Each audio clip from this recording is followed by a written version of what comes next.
Hi, we're Jen and Rob, two grey nomads travelling Australia in our camper van, Will Van Go. Follow our journey from the beginning as we do what many only dream about.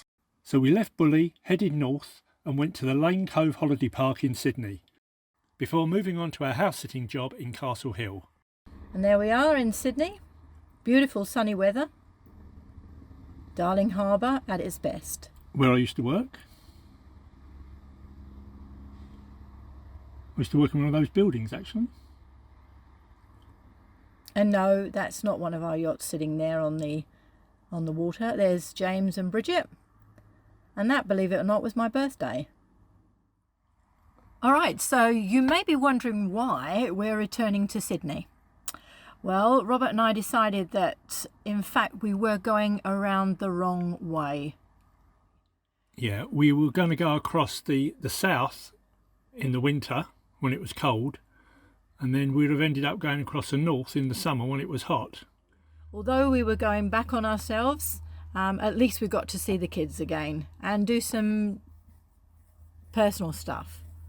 Robert could go to the dentist. It was my birthday. Then we decided that we would do a house sit.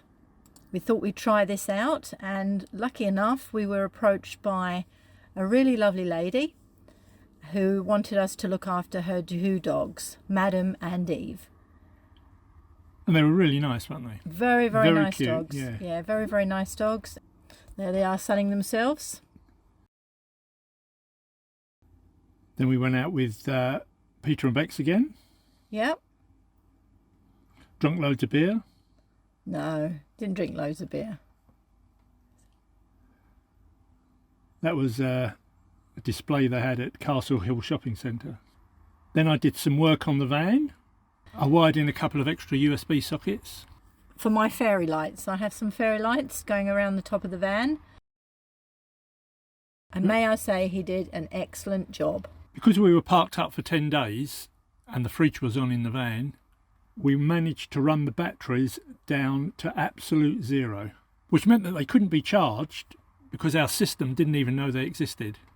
So what we had to do was buy a couple of jump leads, just to put a bit of charge in the battery to start the process. We also had a problem with the hot water system. We were getting no hot water whatsoever.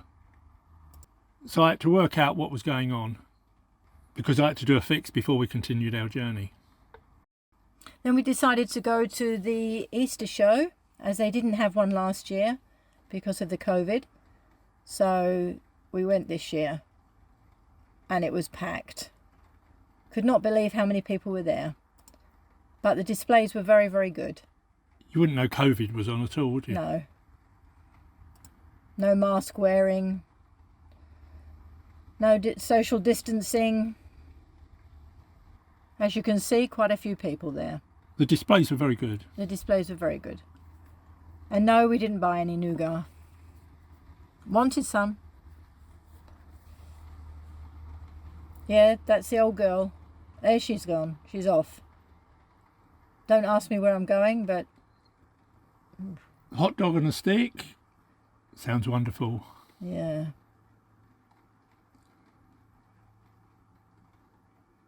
And then we sat down and had something to eat and watched the wood chopping.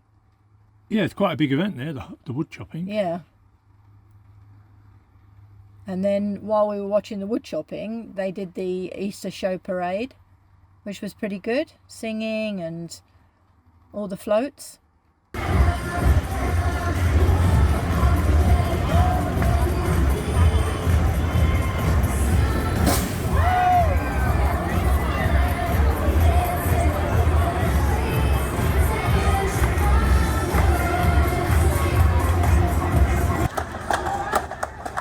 New South Wales were in the blue. And Queensland were in the maroon.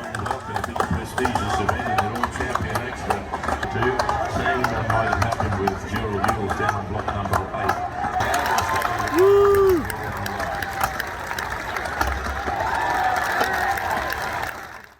We watched the awards. This event looks very dangerous. You've got to make sure you don't chop your toes off. Here on number one, ladies and gentlemen, he's a powerful young fella, Fraser Carnes.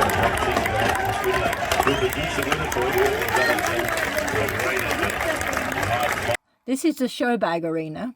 Now a show bag is made up of different items from the same supplier, and they put it all into a carrier bag, and then they charge a price, and it's meant to be a special price. So if you bought them all separate, the items, they would equate to a larger amount of money. They give you a load of stuff in a bag and it's cheap, and the Australians love them. They love them. The kids love them. They look forward to them every single year the Easter show is on. And there's the old girl looking to see which is the best value. Off she goes. I was torn between the Curly Whirlies and the Freddos. And I ended up with Warheads. And then we went and watched the dog show. Then we went and looked at the arts and crafts and the cake section, and that was very busy. Yeah, some of the cakes were amazing. Yes, that's a cake. Yep, and that one. And that one too. Oh, and then we went to the art gallery. There's loads of them and they're really good. Very, very good. And you can purchase some of them. I won't show them all here, there'll be more at the end. Then we went across to the Poultry Barn. Yes. Looked a bit cruel actually to see all the chickens and the ducks and everything and the birds all cooped up in very small cages. There's lots of different types though, wasn't there? Lots. You don't realise how many different breeds there are. And it's really noisy in there. Yes, very noisy. This one's not going cheap. Hello!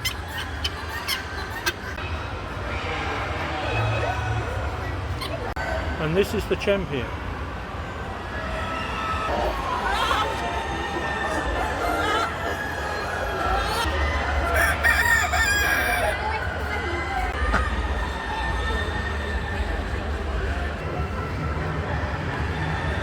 Don't know how she managed to sleep through all that noise.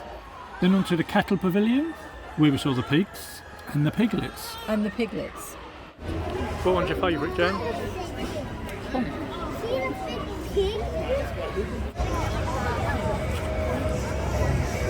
It was a fun day for family and children, but very expensive.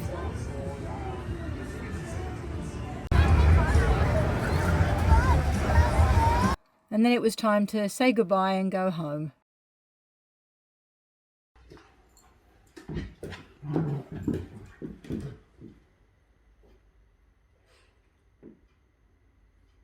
A couple of days later, we went to the Caravan and Camping Show at Rose Hill Racecourse.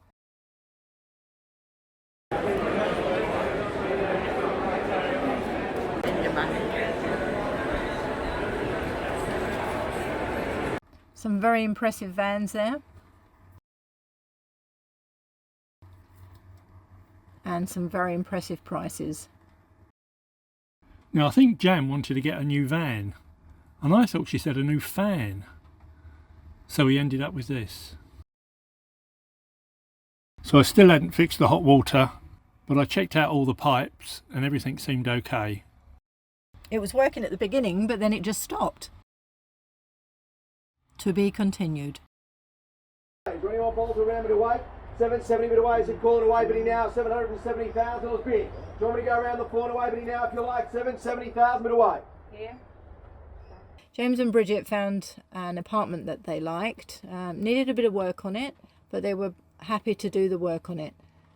So off we went to the auction, and they were informed by the real estate that they were in with a good chance because it was kind of 750 upwards.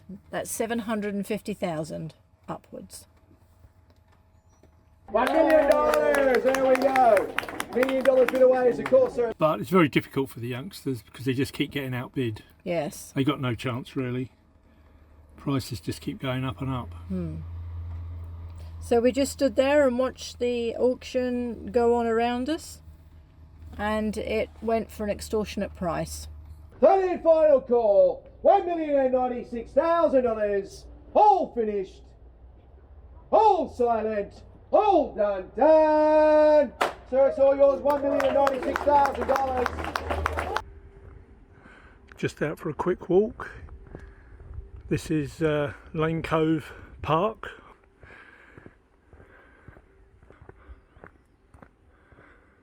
Just come from Scribbly Gums. Lane Cove Holiday Park is over to the left somewhere. I think it's just behind all these trees here. It's all very quiet around here. Get the odd plane go over. But then you are only about 20 minutes from the city. Now over here, this is a scribbly gum tree, and you'll see why it's called scribbly gum.